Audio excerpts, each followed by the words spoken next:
Radhe Radhe everyone, स्वागत करते हैं आप सबका आपके अपने चैनल भागवत बीट्स पर। फ्रेंड्स, इस वीडियो में मैं आपके लिए लेके आई हूँ हम सब के प्यारे गणपति बप्पा के जन्मोत्सव की कथा, और साथ ही जानेंगे कि ऐसा क्या हो गया था जिसके कारण देवों के देव महादेव को अपने ही पुत्र गणेश का सर धड़ से अलग करना पड़ गया। दोस्तों, अलग अलग पुराणों जैसे कि स्कंद पुराण, पद्म पुराण, ब्रह्म वैवर्त पुराण, शिव पुराण और गणेश चालीसा, इन सब में गणेश जन्मोत्सव की अलग अलग कथाएं बताई गई हैं और गणेश जी के गजानन बनने के पीछे की कथा और रहस्य शिव पुराण में बताया गया है। दोस्तों, इस वीडियो में जो कथा है वो शिव पुराण से है। कथा सुनने से पहले दोस्तों जल्दी से चैनल को कर दीजिए सब्सक्राइब। शिव पुराण में ऐसा वर्णित है कि भगवान शिव के पास बहुत सारे गण थे जो उनका बहुत सम्मान करते थे और उनके सारे आदेशों का पालन करते थे, परंतु देवी पार्वती के पास कोई गण नहीं था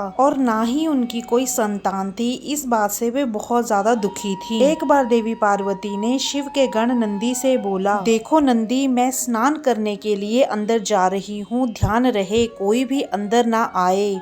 नंदी ने कहा, जी माते, जैसी आपकी आज्ञा। यह सुनते ही देवी पार्वती स्नान के लिए चली गईं और दूसरी तरफ महादेव हिमालय से अपनी तपस्या पूरी करके महल की तरफ आ रहे थे। इधर नंदीगण अपने ही ध्यान में मस्त मगन थे। नंदी ने ध्यान ही नहीं दिया और भोलेनाथ चले गए महल के भीतर। जैसे ही माता पार्वती ने देखा कि भोलेनाथ महल के भीतर आ रहे हैं, वो बहुत ज्यादा क्रोधित हो गई। गुस्से में आकर अपने तन पर जो हल्दी का उपटन देवी पार्वती ने लगाया हुआ था वह उसको निकालने लगी और उसी उपटन से उन्होंने एक बहुत ही सुंदर बालक की प्रतिमा बनाई। उस प्रतिमा में माता पार्वती ने प्राण फूंक दिए और उसको बोली, हे बालक, अब से तुम मेरे पुत्र हो और तुम सिर्फ मेरा ही आदेश मानोगे और किसी का नहीं। मैं स्नान के लिए जा रही हूँ, ध्यान रहे भीतर कोई ना आने पाए। पुत्र भी बोलता है, जी माते, मैं आपकी हर आज्ञा का पालन करूँगा। कुछ ही देर बाद वहाँ भगवान शिव आए और बोला कि उन्हें देवी पार्वती से मिलना है। द्वारपाल बने नन्हे गणेश ने भोलेनाथ को भीतर जाने से रोक दिया और बोला कि मेरी माँ का आदेश है कि जब तक मैं स्नान कर रही हूँ भीतर कोई नहीं आने पाए, इसलिए मैं आपको अंदर कदापि नहीं जाने दूंगा। शिव बोले, देखो बालक, तुम मुझे नहीं जानते हो, मुझे भीतर जाने दो। बालक ने भी भगवान शिव को विनय पूर्वक रोकने का बहुत प्रयास किया। तथा बालक का हठ देखकर भगवान शिव वहां से चले गए और अपने शिवगणों से बोले, सुनो नंदी, महल के द्वार पर एक बहुत ही हठी बालक खड़ा है। उसने मुझे देवी पार्वती से मिलने के लिए महल के भीतर नहीं जाने दिया। मैंने उसे बहुत समझाया कि मैं देवी पार्वती का पति शिव हूँ, परंतु वह माना ही नहीं। तुम अपने समस्त गणों के साथ महल पे जाओ और द्वार पे खड़े उस बालक को समझा बुझाकर वहाँ से हटाने का प्रयास करो। अगर वो प्रेम पूर्वक बात नहीं समझता है तो युद्ध करके उसे वहां से हटाओ। जब सभी शिवगणों के बहुत प्रेम पूर्वक समझाने पर भी वह बालक अपना हट नहीं छोड़ता है और एक एक करके उन्हें हराकर वापस शिवजी के पास भेज देता है, तो भगवान विष्णु और ब्रह्मा भी उसको समझाने के लिए महल के द्वार पर आते हैं, परंतु वो बालक बिल्कुल नहीं मानता और उनके साथ भी युद्ध करता है। उस बालक की इतनी उदंडता देखकर भगवान शिव गुस्से से लाल पीले हो जाते हैं। इधर बालक एक एक करके समस्त देवता गणों से युद्ध कर रहा होता है। बालक गणेश और समस्त देवताओं में बहुत ही घमासान युद्ध छिड़ जाता है। इधर देवी पार्वती की नव दुर्गा की शक्तियाँ बालक गणेश की रक्षा के लिए आ जाती हैं और युद्ध में कवच की तरह बालक गणेश की रक्षा करती हैं। इस तरह से युद्ध बढ़ता ही गया और रुकने का नाम ही नहीं ले रहा था। यह सब देखकर भोलेनाथ का गुस्सा चरम सीमा पर पहुंच गया। उनको लगा अब मुझे ही कुछ न कुछ करना पड़ेगा और वह गुस्से में महल की तरफ आने लगे। उन्होंने अपना त्रिशूल उठाया और गणेश जी की गर्दन धड़ से अलग कर दी। पुत्र गणेश की ये हालत देखकर माता पार्वती जोर जोर से रोने लगी और अपनी नवदुर्गा की शक्तियों को बुलाकर प्रलय करने का आदेश दिया। माता पार्वती का यह रौद्र रूप देखकर समस्त देवतागण भयभीत हो गए और उन्होंने देवी पार्वती को समझाने का बहुत ज्यादा प्रयास किया, परंतु माता पार्वती ने किसी की एक भी नहीं सुनी। देवी पार्वती बोली, मुझे मेरा पुत्र वापस चाहिए। नहीं तो मैं समस्त संसार में प्रलय ला दूंगी और अपने भी प्राण त्याग दूंगी। यह सब देखकर भगवान विष्णु भोलेनाथ से बोले, प्रभु अब आप ही कुछ कीजिए। भोलेनाथ ने नंदी गणों को अपने पास बुलाया और बोला, जाओ और जो भी प्राणी तुम्हें सबसे पहले दिखे और जिस भी माँ ने अपने बच्चे की तरफ पीठ की हुई हो उसका सर लेके आओ।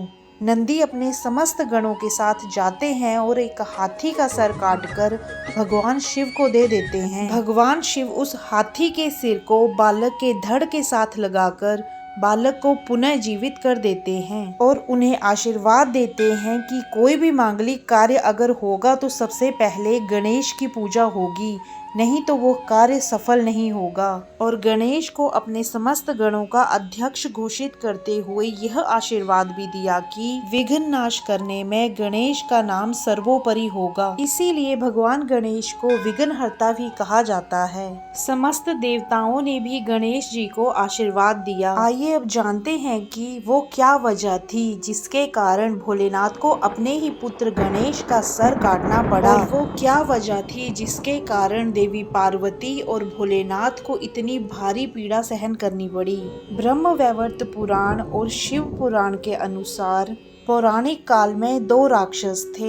एक का नाम था माली, दूसरे का नाम था सुमाली। दोनों बहुत ही गंभीर शारीरिक पीड़ा से ग्रसित थे और सूर्य देव की अवहेलना करने के कारण वे इस रोग से मुक्त नहीं हो पा रहे थे। उन दोनों ने भगवान शिव के शरण में जाने का फैसला किया और शिव भक्ति शुरू कर दी। जैसे ही भगवान शिव उन दोनों की भक्ति से प्रसन्न हुए, उन दोनों ने भगवान शिव के समक्ष अपनी पीड़ा व्यक्त की और ना ठीक होने का कारण सूर्यदेव को बताया। असुर माली और सुमाली की सारी व्यथा सुनकर भगवान शिव व्याकुल हो उठे, जिसके परिणाम स्वरूप भोलेनाथ को बहुत ज्यादा क्रोध आया और उन्होंने तत्काल ही अपना त्रिशूल निकालकर सूर्यदेव पर त्रिशूल से प्रहार कर दिया। दोस्तों, यह वार भगवान शिव का वार था जिसको कोई सहन नहीं कर सकता। त्रिशूल के वार से सूर्यदेव अचेत होकर अपने रथ से नीचे गिर गए और संपूर्ण ब्रह्मांड अंधकारमयी हो गया। सूर्यदेव जो हैं वो कश्यप ऋषि के पुत्र हैं। सृष्टि में अंधकार होने और भगवान शिव के प्रहार के बारे में जब ऋषि कश्यप को पता चलता है तो वो बहुत ही ज्यादा क्रोधित हो जाते हैं। अपने पुत्र सूर्यदेव को उस अवस्था में देखकर महर्षि कश्यप ने क्रोध में आकर भगवान शिव को श्राप दे दिया कि जिस प्रकार तुमने मेरे प्रिय पुत्र को मारा है, ठीक उसी प्रकार तुम भी अपने पुत्र को स्वयं ही मारोगे। बाद में महर्षि कश्यप के इसी श्राप के कारण ऐसा संयोग बना जिसके चलते भगवान शंकर को अपने ही पुत्र गणेश का सिर काटना पड़ा था। महर्षि कश्यप का यह श्राप ही कारण था जिसकी वजह से भगवान शिव को अपने ही पुत्र गणेश का सर धड़ से अलग करना पड़ा था। तो दोस्तों, देखा आपने कि समय की नियति से कोई नहीं बच सकता। अपने कर्मों का फल हर प्राणी को, यहाँ तक कि भगवान को भी भोगना पड़ता है। अपना ध्यान हमेशा सत्कर्मों में लगाइए और अपने ईश्वर पर अटूट भरोसा रखिए। वीडियो अगर अच्छी लगी हो तो वीडियो को लाइक और चैनल को सब्सक्राइब कर दीजिए और अंत में प्रेम से मेरे साथ बोलिए, जय जय श्री राधे।